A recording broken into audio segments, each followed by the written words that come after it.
We're seeing Treasuries stabilizing now and retreating across the curve after the 10-year hit a 2007 high this week. I'm curious to get a sense from you about what the bond market is telling us right now, given some of the swings that we've seen in yields. What do you think?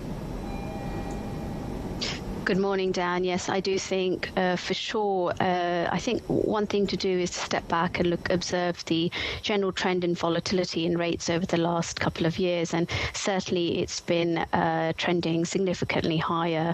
And I think that's one thing to consider when we see the levels that we've reached in the US 10-year.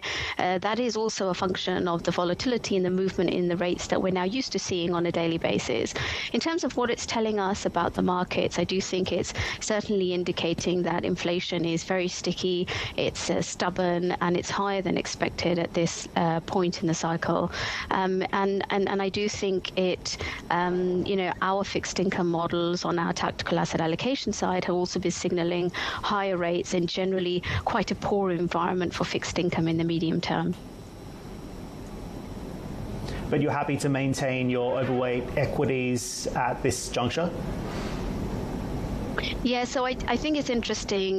We have observed an uptick in volatility, particularly on the currency side, but overall, our regime indicator is still looking at a low-risk regime, which is favorable for owning growth assets.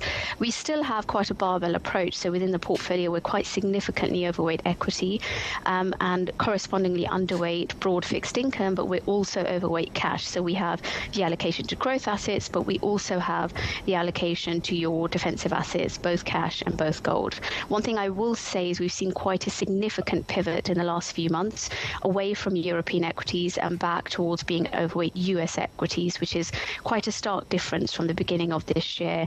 And that has very much been driven by momentum as well as earnings and sales sentiment.